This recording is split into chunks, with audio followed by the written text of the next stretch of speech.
Casey, what's that I hear? Why, Kevin, I believe it's the Hot Mess Express. The Hot Mess Express!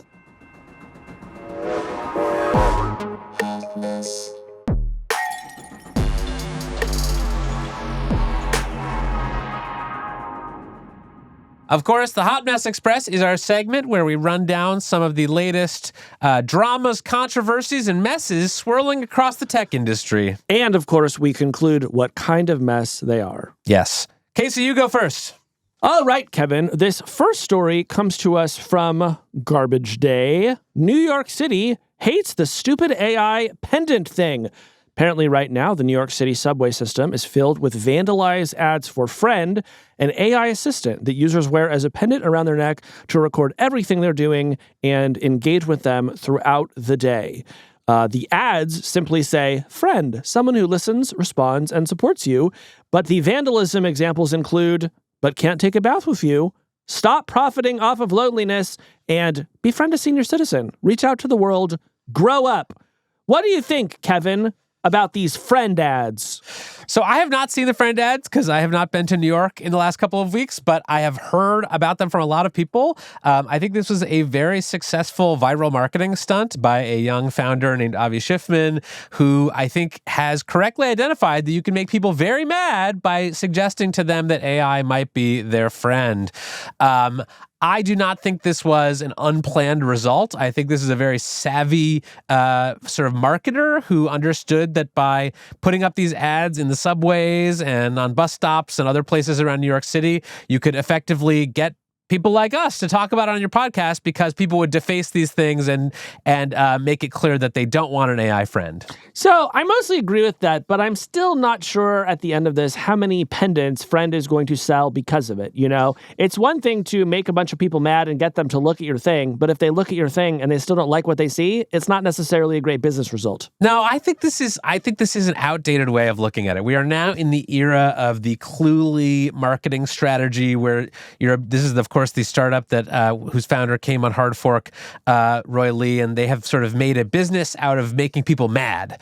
There's sort of vice signaling, and basically every person who gets mad at their ads has the effect of signal boosting their ad and letting more people know about Cluely. So I think this is cut from the same cloth.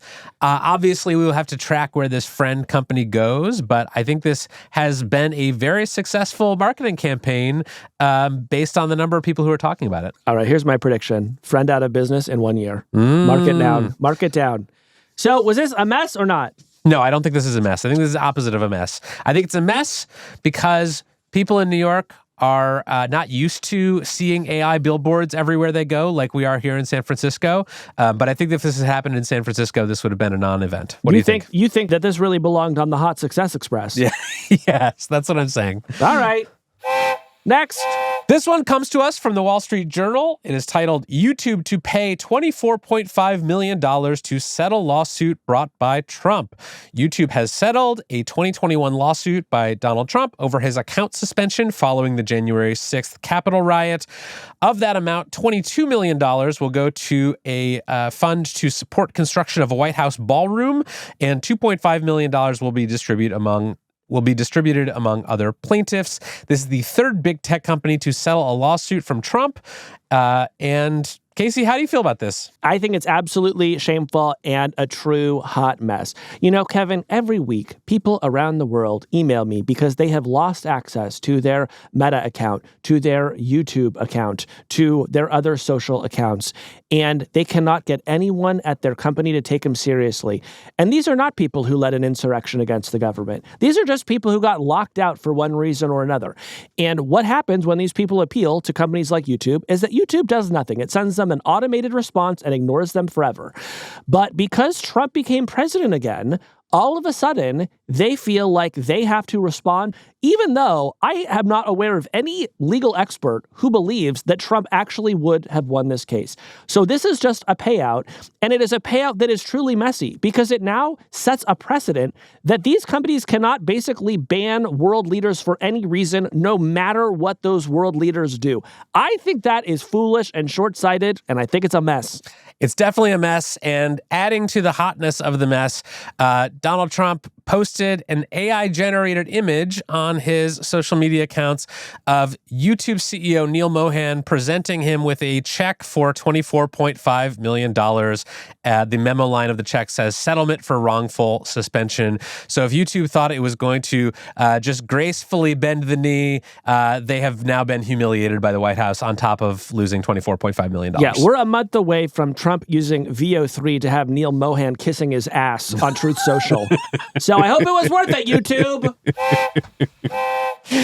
This is the sad story of Neon, Kevin. Neon, of course, the viral call recording app that told users, hey, let us record your phone calls and we will sell it for training data. And it briefly became one of the most popular apps in the country. And then, unfortunately, things went wrong. This story comes from TechCrunch.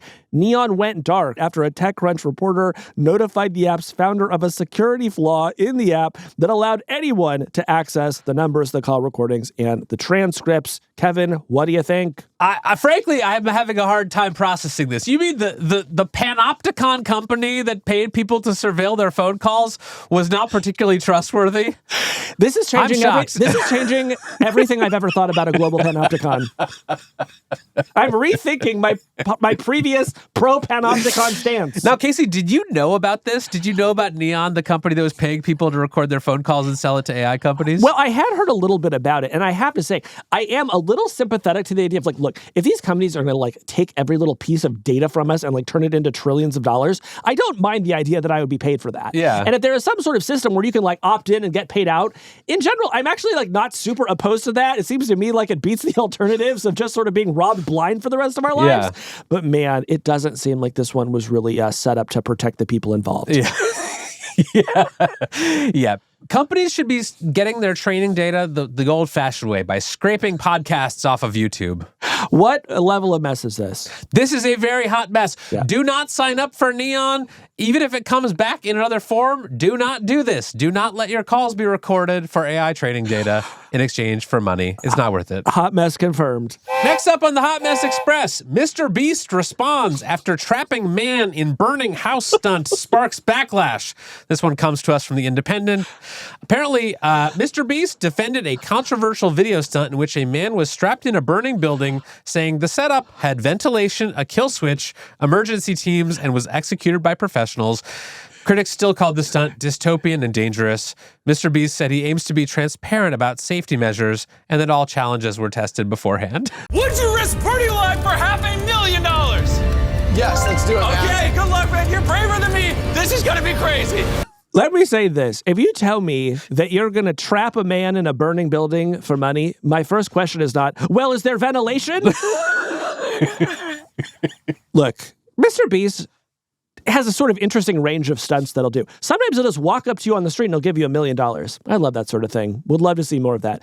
Then there's the sort of dark beast is what I call it, where it's all of a sudden, you want something from me, I'll give it to you. But then, the finger curls on the monkey's paw, and next thing you know, you're trapped in a burning building. Yeah. So if MrBeast walks up to you, I think what you need to do, this is a sort of PSA for our listeners, you look right in MrBeast's eyes and you say, are you being the good beast or are you being the bad beast? And they can be honest with you. Yeah, and then you have to look for the mark of the beast to know which one. Yeah, well, what we learned this week, one mark of the beast, you're trapped in a burning building. Yes, this is actually making me reconsider my stance on AI-generated videos, because you could save a lot of people from being the people killed by MrBeast videos. At the risk of repeating myself, I feel like every week for the past few weeks, we've had a moment where we have just observed what happens when a social media algorithm pushes people to do the craziest thing imaginable. And here we find ourselves yet again. If the algorithms rewarded different kinds of things, there would be fewer people trapped in burning buildings. That is my message to the technology industry. Could this be a moment for reflection? So, Casey, what kind of a mess is this? Kevin, it's only one kind of mess, and that's a flaming hot mess. It's a flaming hot, unventilated, critically life-threatening mess. Bad MrBeast. All right. Kevin, this story comes to us from the world of crime. Charlie Javice was sentenced to 85 months in prison for faking her customer list during JP Morgan Chase's acquisition of her startup. Frank, have you followed the sad tale of Charlie Javice? All I know is the following. This is a person who previously appeared on Forbes 30 Under 30 and is now going to be incarcerated for fraud. Yeah, she is part of the 30 Under 30 to prison pipeline. And her specific crime was that she had put together this financial aid startup, and she sold it to JP Morgan on the notion that she had 4 million users. And in fact, Kevin, there were fewer than 300,000, and they had been, so there's sort of been a lot of activity meant to, that was intended to make it look like they had a lot more customers than they did. Not good. Now, look, here's what we can say about Charlie. Her defense presented 114 letters of support from people persuading the judge to be lenient in his sentencing, including 4 rabbis, 1 cantor, a formerly incarcerated judge, 2 doormen, and a person who works at the marina near Ms. Javis's Miami Beach residence. And my question for you is, what do you think would happen if all of those walked into a bar? Something funny. Something funny would happen. Apparently, the defendant would still be sentenced to 85 months in prison. Now, Casey, if you were accused of a horrible financial fraud, how many people do you think would write letters in your defense? Well, I'd really have to turn to the hard fork community and say, gang, I need you to step up. If you've enjoyed the show at all over the past 3 years, I'm going to need you to do me a solid.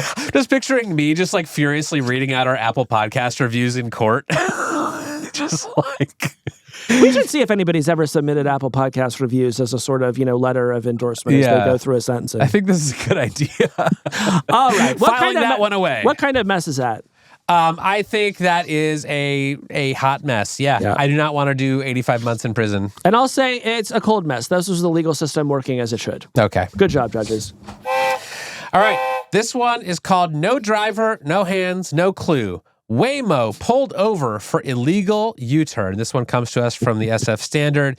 Apparently, a Waymo robotaxi was pulled over in San Bruno, California, after it made an illegal U-turn at a Friday evening DUI checkpoint. Since there was no driver, the police department said a ticket couldn't be issued, adding, our citation books don't have a box for robot. Casey, what do you think of this? Sounds like it's time to add a box to the citation because there are going to be more of these things on the road. Look, I do find this story very funny. I also am going to say I am not surprised by this. I have a somewhat controversial take. You know how sometimes people will use a large language model for a while and then they suspect it's getting dumber? Yeah. This is actually how I feel about the Waymos. Over the past few weeks, I've had more cases of them sort of like getting halfway into an intersection and then like backing out once they lose their nerve. They'll sort of slow way down like as they're approaching a green light for reasons that seem like totally incomprehensible. And I'll book a ride that never shows up, which is an experience that I used to have with actual taxis. So I don't know what's going on over there at Waymo, but I'm telling you, I think there might be a bug somewhere because it's not working like it used to. Yeah, we want answers. You know what I saw someone calling this this DUI checkpoint where the Waymo was pulled over? What's that? Driving under the inference. It's pretty good. Pretty good. Pretty good. What kind of a mess is this? I'm going to say this is a warm mess. There's a warning in here somewhere. There's something that we need to find out. Yeah. And I'm going to hope somebody gets to the bottom of it. Yeah, I think that this is a cold mess. I think this is fine. The Waymo was fine. Everyone was fine. And more people should be in Waymos because then we wouldn't need DUI checkpoints because robots don't get drunk. Yeah, but they're also going to be making these U-turns that are wreaking havoc. I'll take a U-turning Waymo over a drunk driver 100 times out of 100. Sue yourself. All right, Kevin, this next story comes to us from TechSpot. The Samsung Galaxy Ring swells and crushes a user's finger, causing a missed flight and a hospital visit. Daniel Rotar from the YouTube channel Zone of Tech posted on X that his Galaxy Ring started swelling on his finger while he was at the airport, and as a result, he was denied entry to his flight and sent to the hospital to get it removed. Samsung eventually refunded him for his hotel, booked him a car to get home, and collected his ring for further investigation. Kevin, how bad do you think a ring has to be swelling on your finger to have an airline say, no, you can't get on this plane? That's what I was thinking about. Like, this must be enormous if they are taking note of it at the boarding gate and saying, you, sir, You're not coming on this plane. Let me tell you a little something about the Galaxy brand. As soon as the Galaxy phones started to explode on planes, I thought, this is not the brand for me, okay? I got enough problems in my life without worrying that these Samsung devices are going to start blowing up. Now that I find that they're like radically constricting people's fingers to the point where you can't get on flights, I don't know what is happening, but yikes. Yeah, not for me. I will not be putting a Galaxy ring on my finger. I do think that this would be a good sequel to the iconic horror film The Ring. Maybe Samsung could sponsor that. I like that idea. What kind of hot mess is this? This is literally a hot mess. If it's exploding on your finger, it's a hot mess. This is what I would call a ring of fire mess. Daniel fell in, and the flames went higher. Sorry to Daniel. Feel better, Dan. That's crazy that happened. Of all of the stories in the Hot Mess Express, that is actually the craziest one to me. Did they figure out what it was? Yeah, Samsung's back at making things. Oh, yeah. A plaintiff's lawyer is going to have a good time with that one. And that's the Hot Mess Express. Oh, boy.